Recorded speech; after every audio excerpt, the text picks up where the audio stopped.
This is Chicago's Morning Answer with Dan Proft and Amy Jacobson on AM 560. The Answer.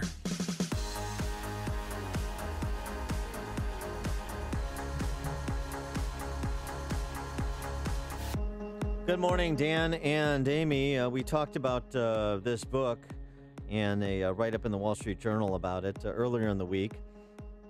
Being There is the name of the book. This is not the Peter Sellers movie. This is not about Chance the Gardener and being there happens from a happenstance kind of perspective.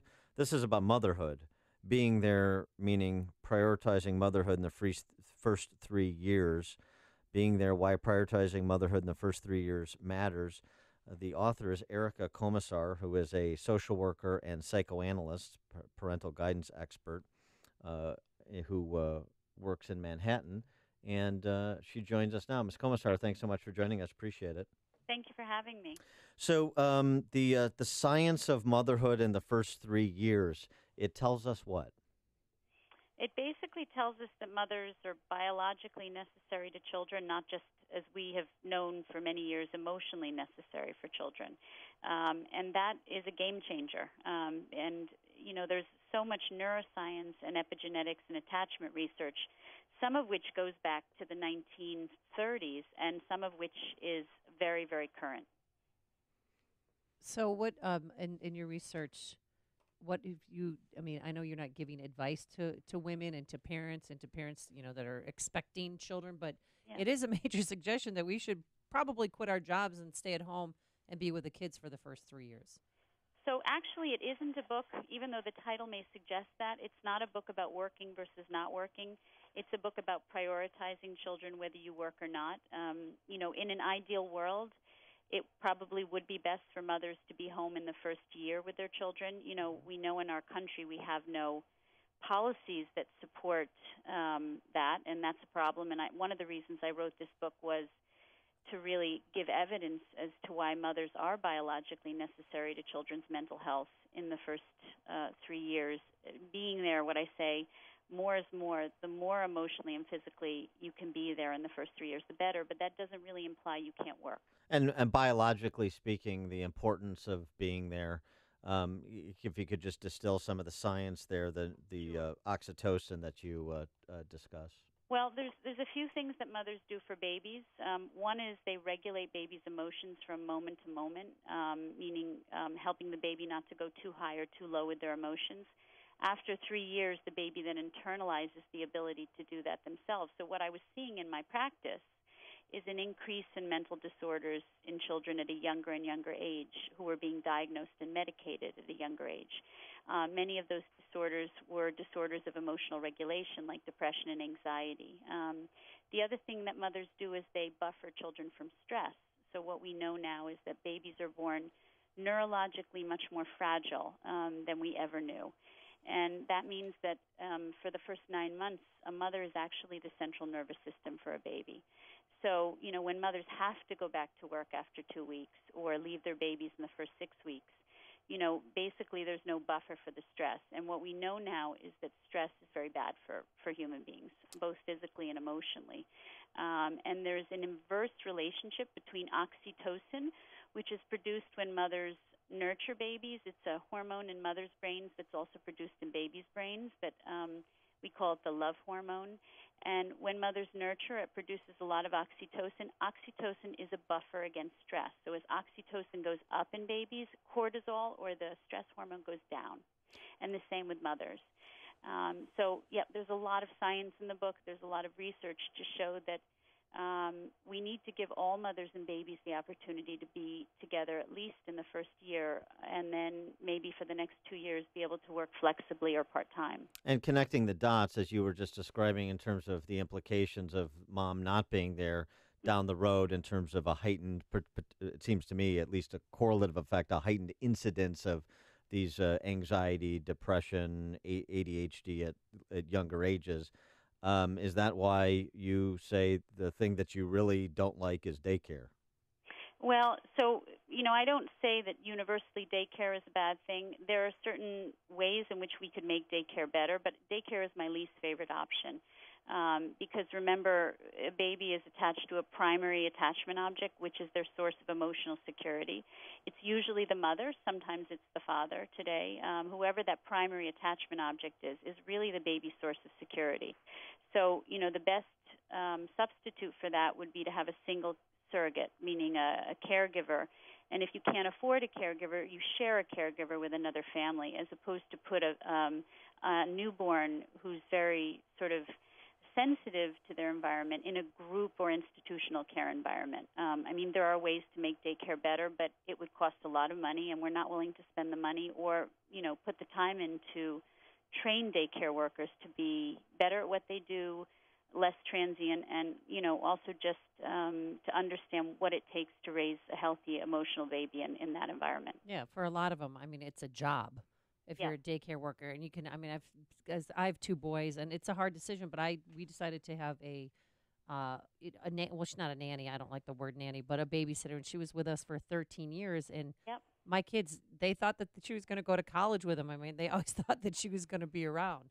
Because she became like extended family. Yeah, she's a that's grandma. What we want. Yeah, I think the idea is that if you just think about it from on an instinctual level, an institutional or group environment is going to overwhelm a baby, but it's also going to overwhelm the caregiver, because the ratio right now in daycare is never what I would imagine is ideal, which is ideal would be no more than 3-to-1. There is no daycare center I know that is 3-to-1. Usually they're 5-to-1 or 8-to-1. And you're a mother, so have you ever cared for 5 newborns at the same time?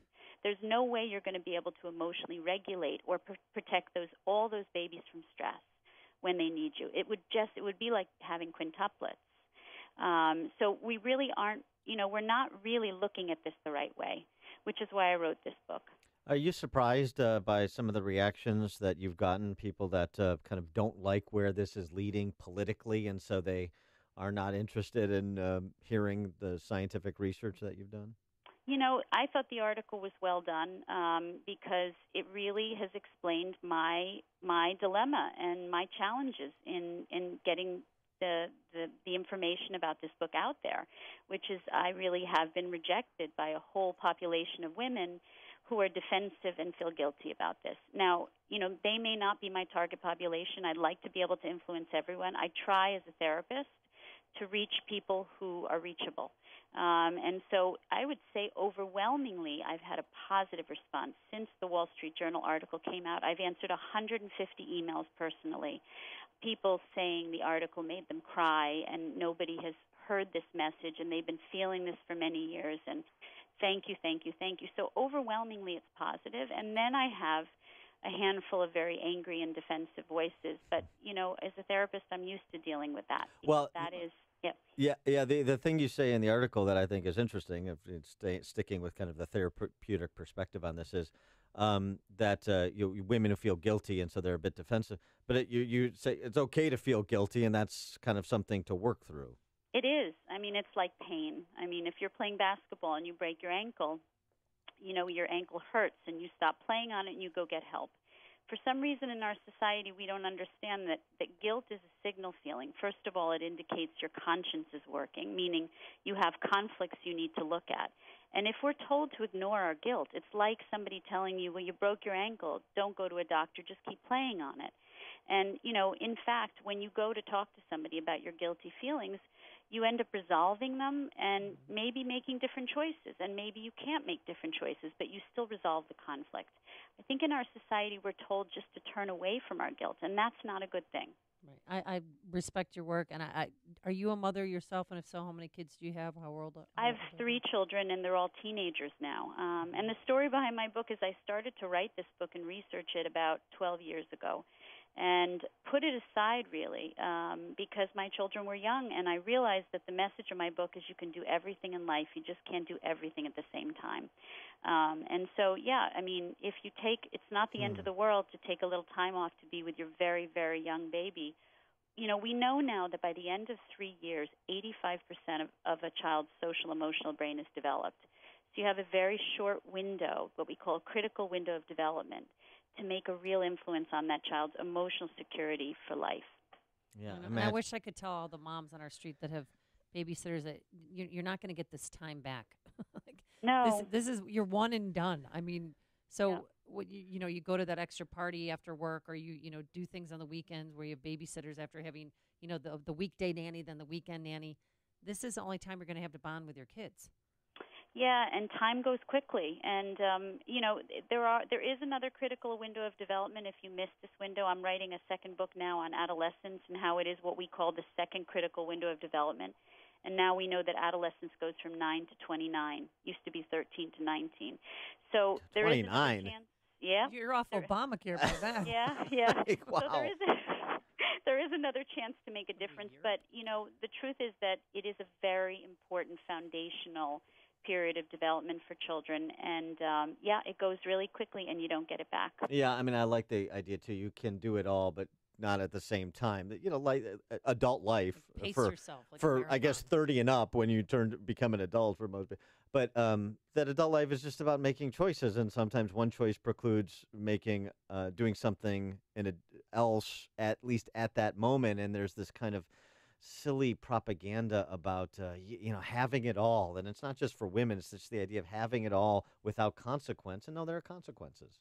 Always, and sacrifice. And life is long. I mean, as medical care gets better, we're going to live longer, and we're going to have a longer period of time to have careers and do other things. And it's not that you can't work. It's just about prioritizing. So there's a lot in the book that working mothers can learn from, meaning there's a lot of advice and tips for working mothers on how to be as present as possible, because some women have to work. They support their families, or but there's a lot that they can do to repair the absence when they're gone, and there's a lot that they can do to be as present as possible. So I say not all women have the same choices, but all women have some choices.